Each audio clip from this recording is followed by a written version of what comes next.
DM madam scooty से जा रही थी, फिर दरोगा ने रोककर जो किया सुनकर आपके होश उड़ जाएंगे। मित्रों, यह कहानी एक महिला कलेक्टर की है जो अपनी जिम्मेदारियों को गंभीरता से लेते हुए भेष बदलकर रात 10 बजे अकेले स्कूटी से निकलती है। वह अपने क्षेत्र में प्रशासन और कानून व्यवस्था की वास्तविक स्थिति को समझने के लिए यह कदम उठाती है। यह घटना उस समय की है जब वह महिला कलेक्टर, जिसका नाम अदिति है, छत्तीसगढ़ के एक जिले में नई नई नियुक्त हुई थी।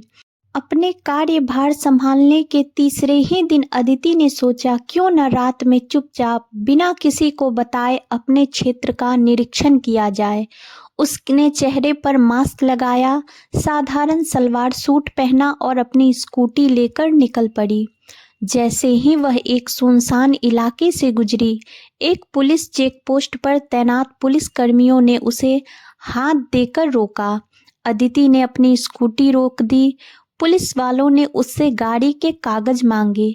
जब उसने कागज नहीं होने की बात कही तो पीछे बैठा एक दरोगा, जो शराब के नशे में था, सिपाही को इशारा करते हुए बोला, उसे हमारे पास भेजो। सिपाही ने अदिति से कहा, साहब बुला रहे हैं, उसके पास जाओ। अदिति ने जवाब दिया, अगर उन्हें कुछ चेक करना है तो वे खुद यहाँ आए। यह सुनते ही सिपाही ने गुस्से में गंदे शब्दों का इस्तेमाल किया और उसे बाजारू औरत कहते हुए ताना मारा। धंधा करने निकली हो क्या? जा, साहब बुला रहे हैं। अदिति चुपचाप दरोगा के पास गई। मास्क लगाए होने के कारण दरोगा उसे पहचान नहीं पाया। उसने अदिति से मास्क हटाने को कहा। अदिति ने मना किया तो दरोगा ने जोर देकर कहा, मास्क हटाओ। मास्क हटाने के बाद भी दरोगा उसकी असली पहचान नहीं समझ सके। उसने अदिति को ऊपर से नीचे तक घूरते हुए कहा, डॉक्यूमेंट नहीं है तो फाइन भरना पड़ेगा। अदिति ने पूछा, कितना फाइन? दरोगा ने जवाब दिया, 1000 रुपये। अदिति ने शांत स्वर में कहा, इतना फाइन आप थोड़ा समझ सकते हैं। दरोगा हंसते हुए बोला, समझने की कोई ज़रूरत नहीं है, तुम्हारे लिए और भी रास्ते हैं। यहाँ स्कूटी छोड़ो, दूसरी गाड़ी ले लो और निकल लो। अगर गाड़ी चाहिए तो थाने से ले जाना। अदिति ने फिर कहा, थोड़ा जल्दी जाने दीजिए। इस पर दरोगा बेहुदा अंदाज में बोला, देखो, जो काम तुम वहाँ करने जा रही हो वह यहाँ भी कर सकती हो।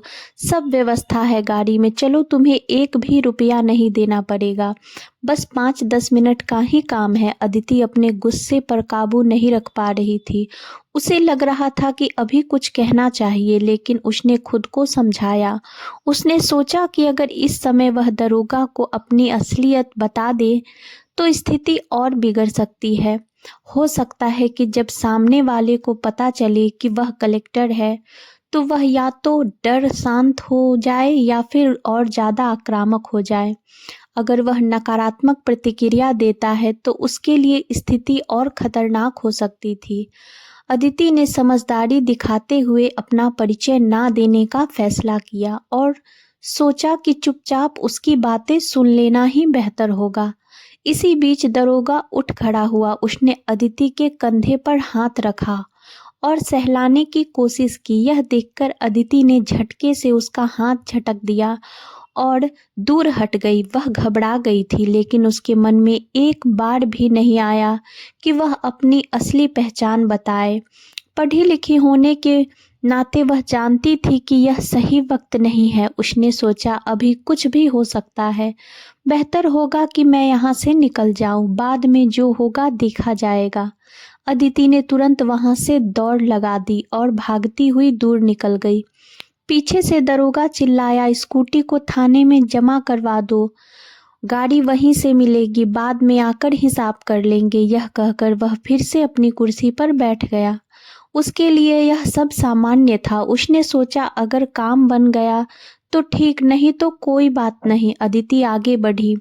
उसके पास अब स्कूटी नहीं थी। वह सोच रही थी कि ड्राइवर को कॉल करके गाड़ी मंगवा ले या प्रशासन को सूचना दे। जैसे ही वह दौड़ते हुए आगे बढ़ रही थी, अचानक उसने सड़क के किनारे एक गोलगप्पे वाला लड़का दिखा।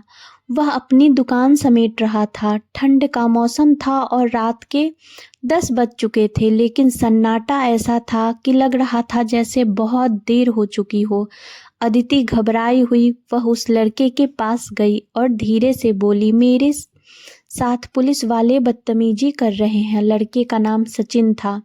उसने अदिति को ध्यान से देखा और कहा, मैडम, यहाँ तो ऐसा हर रोज होता है, इसमें कोई नई बात नहीं है। वह दरोगा बहुत गंदा इंसान है।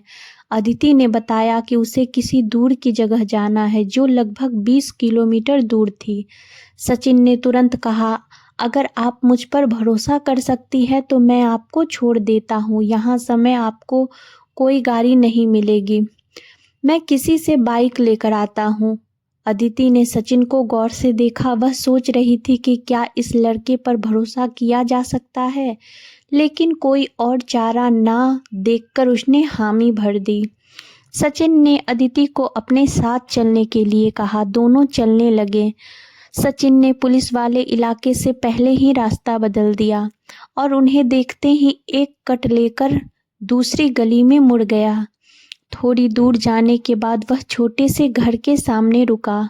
उसने दरवाज़ा खोला और अदिति से कहा, आप यहाँ बैठिए, मैं बाइक का इंतज़ाम करके आता हूँ। अदिति ने उसे रोकते हुए कहा, 1 मिनट रुको, यहाँ तुम अकेले रहते हो और क्या काम करते हो? सचिन अदिति के सवालों पर मुस्कुराते हुए बोला, मैं बिहार का रहने वाला हूँ और यहाँ गोलगप्पे बेचता हूँ। शादी अभी तक हुई नहीं है, घर वाले लड़की देख रहे हैं। हाँ, मैं यहाँ अकेला ही रहता हूँ। अदिति ने उसका पूरा नाम और बाकी बातें पूछी। सचिन ने बिना झिझक सब कुछ साफ साफ बताया। इसके बाद वह बाइक लेने चला गया। थोड़ी देर बाद लौटकर आया और बोला, अभी भैया कहीं गए हुए हैं, शायद देर हो जाएगी। फिर थोड़ी देर सोचकर उसने कहा, ठीक है, मैं किसी और से बात करता हूँ, आप अंदर आकर बैठ जाइए।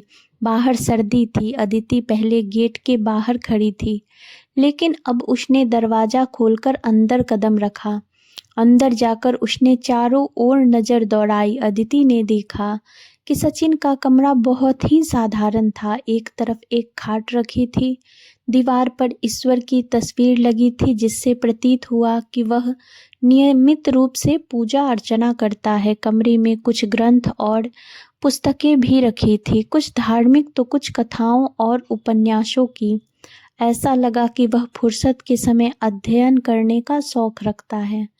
समय मिलने पर वह यह किताब पढ़ता होगा। अदिति को यह देखकर अच्छा लगा कि सचिन अपनी साधारण जिंदगी में भी कुछ नया सीखने और पढ़ने की रुचि रखता है। थोड़ी देर बाद सचिन एक बाइक लेकर आया और बोला, मैडम चलिए, मैं आपको छोड़ देता हूँ। अदिति ने उसकी तरफ देखते हुए कहा, अभी रात का समय है और ठंड भी बहुत ज़्यादा है, मेरा स्वास्थ्य खराब हो सकता है और तुम्हारा भी। अगर कोई फिर से परेशानी हो गई तो अगर यहाँ रुकने की कोई व्यवस्था हो सकती है तो मैं यहीं रुकना चाहती हूँ। सचिन ने थोड़ा झिझकते हुए कहा, मैडम, आप यहाँ कैसे रुक सकती हो? आप पढ़ी लिखी और एक बड़े घर की लड़की हैं और मैं अकेला रहता हूँ, आपको यहाँ रुकना सही नहीं लगेगा। अदिति ने मुस्कुराते हुए कहा, ऐसी कोई बात नहीं है, अगर मुझे कोई दिक्कत नहीं है तो तुम्हें क्यों हो रही है? हाँ, अगर तुम्हें सच में कोई परेशानी हो रही है तो मुझे छोड़ने की कोशिश मत करो। सचिन ने थोड़ी देर सोचा और फिर कहा, ठीक है, आप रुकना चाहती हैं तो आप रुक जाइए, मुझे कोई दिक्कत नहीं है, मैं कहीं और चला जाता हूँ और सुबह वापस आ जाऊँगा। अदिति ने उसे रोकते हुए कहा, अरे बैठो, मैं तुमसे बात करना चाहती हूँ, आओ थोड़ा बैठकर बात करते हैं। सचिन को यह सुनकर अजीब लगा, लेकिन उसने बाइक लौटा दी और वापस कमरे में आ गया। जब वह लौटा तो अदिति ने पूछा, अच्छा, तुमने जो गोलगप्पे बेचे, क्या उनमें से कुछ बचा है? सचिन ने ठेले से बचा हुआ सामान लाकर अदिति को गोलगप्पे खिलाए। अदिति ने गोलगप्पा चखते ही कहा, वाह, तुम गजब के गोलगप्पे बनाते हो, ऐसा स्वाद तो मैंने बहुत दिनों बाद चखा है। अदिति को अचानक याद आया कि कुछ लड़कियां ऐसी होती हैं जिन्हें गोलगप्पे बेहद पसंद होते हैं, चाहे वे किसी भी पद पर क्यों न हो। उसने भी सोचा, चाहे कुछ भी हो जाए, गोलगप्पे तो खाऊंगी ही। अब अदिति और सचिन के बीच बातचीत का सिलसिला शुरू हो गया। हालांकि अदिति अपने बारे में ज़्यादा कुछ नहीं बताती, वह खुद को सामान्य वर्ग की बताती है और यहाँ तक कहती है कि स्कूटी भी किसी और से मांगकर लाई थी। उसने साधारण कपड़े पहन रखे थे, लेकिन पढ़े लिखे इंसान की पहचान उसके व्यक्तित्व से हो जाती है। सचिन को यह समझ आ गया था कि अदिति पढ़ी लिखी और समझदार लड़की है। अदिति ने सचिन से उसके बारे में पूछना शुरू किया। सचिन ने अपनी गरीबी की कहानी सुनानी शुरू कर दी। उसने बताया कि वह गोलगप्पे बेचता है क्योंकि उसका परिवार आर्थिक रूप से कमज़ोर था। हालांकि वह अब भी घर पैसे भेजता था और परिवार की स्थिति अब अच्छी हो चुकी थी। गोलगप्पे बेचकर भी अच्छे पैसे कमाए जा सकते हैं, लेकिन मैं अपनी सादगी में खुश हूँ, सचिन ने कहा। वह किताबें पढ़ता था और खाली समय में खुद को बेहतर बनाने की कोशिश करता था। ठंड काफ़ी बढ़ गई थी। सचिन के पास सिर्फ एक रजाई थी जिसे दोनों ने पैरों पर ओढ़ रखा था और बातें कर रहे थे। सचिन ने कहा, आपको भूख लग रही होगी, मैं कुछ बना दूं? अदिति ने जवाब दिया, इस समय क्या बनाओगे? गोलगप्पे से तो पेट भर गया। फिर भी सचिन ने कुकर में खिचड़ी चढ़ा दी। जब खिचड़ी बन गई तो उसने अलग अलग 2 प्लेटों में परोसी। अदिति ने कहा, तुम भी खाओ। सचिन ने अपनी प्लेट निकाली और दोनों खाने लगे। खाते खाते दोनों एक दूसरे को देख रहे थे और बातें भी कर रहे थे। बातों बातों में रात के 2:30 बज गए। अदिति ने कहा, ऐसा करते हैं कि हम पूरी रात बात करते हैं, सुबह 4 का समय होगा तो चला जाएगा और गाड़ियां चलने लगेंगी, तब तुम मुझे छोड़ देना। सचिन को यह अच्छा लगा। दोनों बातें करते रहे। सुबह होते होते अदिति फ्रेश हो गई और तैयार होकर बोली, अब तुम मुझे वहां तक छोड़ दो जहां से गाड़ी मिल सके। सचिन ने अदिति को पैदल वहां तक छोड़ने गया जहां से ऑटो मिल सकता था। उसने अदिति को ऑटो में बैठा दिया। अदिति ऑटो में बैठकर अपनी आवास तक चली गई। इसके बाद अदिति ने पूरी प्रक्रिया शुरू की और अपने ऑफिस की टीम के साथ उस थाने पर पहुंची। उसने निरीक्षण किया और उस पुलिसकर्मी को बर्खास्त कर दिया जिसने बदतमीजी की थी। यह खबर फैल गई कि निरीक्षण के दौरान कुछ गड़बड़ियां मिली और पुलिसकर्मी को नौकरी से निकाल दिया गया। यह कहानी केवल एक महिला डीएम की नहीं, बल्कि उस कर्तव्यनिष्ठ और ईमानदारी की है जो एक अधिकारी को अपने पद की गरिमा तक पहुंचाती है।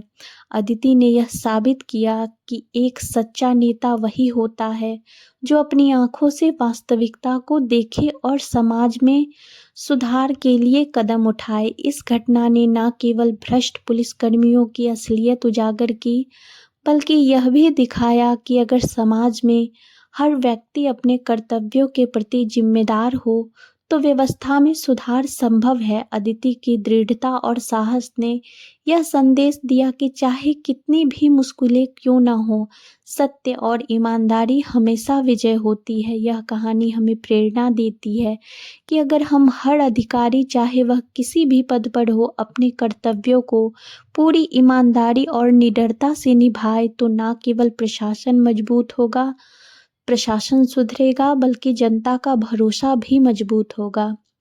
वीडियो अगर अच्छी लगी हो तो वीडियो को लाइक और चैनल को सब्सक्राइब जरूर करें। जय श्री कृष्ण, राधे राधे।